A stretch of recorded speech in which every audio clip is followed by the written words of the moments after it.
Pour ne rien manquer, abonnez-vous maintenant. Les vraies voix Sud Radio, ça fait du clic sur les réseaux sociaux. Et peut-on être condamné pour des commentaires écrits par quelqu'un d'autre sur son compte Facebook? Oui, répond la Cour européenne des droits de l'homme, Félix. Oui, elle vient de débouter une seconde fois l'élu RN Julien Sanchez qui contestait sa condamnation par le tribunal correctionnel de Nîmes en 2013. Condamnation pour des propos visant les musulmans sur sa page Facebook. Propos que l'élu n'avait pas supprimés assez vite. Les commentaires relevaient assurément d'un discours de haine et étaient donc illicites, indique la Cour européenne des droits de l'homme. Le maire de Beaucaire avait été débouté en appel, en cassation, puis lors d'un premier recours devant la Cour européenne des droits de l'homme. Les auteurs principaux des propos haineux avaient été condamnés, mais lui aussi en tant que directeur de la publication de son compte Facebook.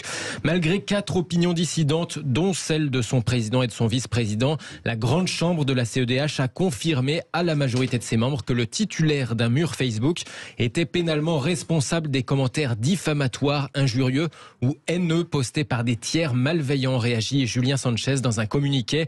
Selon lui, la liberté d'expression aura donc désormais pour limite la censure que le titulaire du mur Facebook devra pratiquer à chaque instant pour éviter une condamnation pénale à raison des propos d'autrui.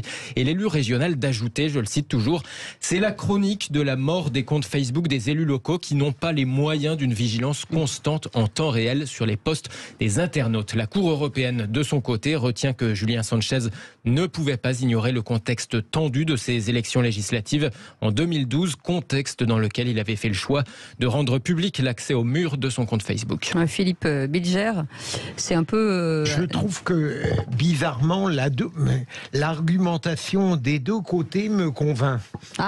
Non, mais je veux dire, ça n'est pas simple, hein, les problèmes de liberté d'expression.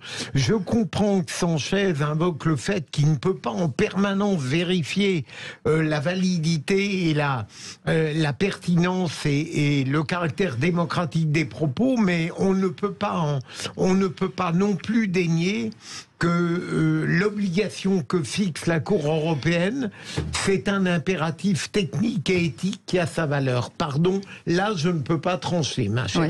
Après, vous avez la possibilité, pour ceux qui le savent, hein, sur Facebook, de mettre des mots dans plein d'orthographes différentes et qui sont naturellement bannis. C'est-à-dire que si vous mettez anti-machin, des propos racistes, vous pouvez les écrire et les écrire avec des fautes d'orthographe parce qu'il y a des gens qui font des fautes d'orthographe. Et puis pour avoir été collaboratrice d'élu, j'ai géré des réseaux sociaux et effectivement, l'élu lui-même n'est pas au courant, mais nous on a un job quand même, c'est d'aller cacher les commentaires. On n'est pas obligé soit on les masque ou autre chose, mais un élu ne peut pas se cacher derrière le fait que quelqu'un gère son compte. Moi, je gérais le compte de mon sénateur, sauf que je le gérais en son nom. Donc j'avais une forme de responsabilité. Et de manière assez régulière. Et puis on a des notifications. J'étais pas la seule sur le compte. Et effectivement. Oui, mais là, c'est un sénateur. Peut-être que les élus n'ont pas les mêmes moyens aussi. Mickaël. Moi, je trouve que c'est un pas très grave qui est franchi. On est responsable que de ses propos et pas des propos de ceux qui nous suivent et qui voudraient nous faire dire autre chose que ce qu'on a dit, alors qu'on a bien fait attention de choisir ses mots quand même avant de s'exprimer. Donc, je trouve que c'est extrêmement grave. Tous les camps politiques ont leurs hurluberlus. À gauche, il y a des gens qui vont prononcer des paroles virulemment antisémites sous des posts parfaitement modérés. À droite, c'est la même chose. Au centre, pendant la période du Covid, il y a des macronistes qui voulaient faire pique-pendre à ceux qui n'étaient pas vaccinés et c'était peut-être pas exactement refléter la juste pensée modérée de ceux qui défendaient la vaccination. Donc je trouve que c'est absurde. Voilà. Allez, plus léger, cette publication sur les réseaux sociaux du ministre de l'Intérieur. Oui, elle suscite quelques railleries. Gérald Darmanin pose tout sourire devant un nouveau fast-food de sa ville Tourcoing. C'est même lui qu'on voit couper le petit ruban lors de l'inauguration, ruban orange. Nouveau commerce au tacos, place de la Résistance. Heureux d'avoir accompagné ces deux Tourcoinais dynamiques. Allez-y, c'est ouvert tous les jours, écrit le ministre de l'Intérieur. Alors parmi les commentaires, ce publi-tweet ne fait pas l'unanimité. J'hallucine, écrit l'un, reprochant au ministre de jouer, je cite, l'influenceur kebab. Un autre lui reproche plus sobrement d'utiliser son compte officiel à des fins promotionnelles.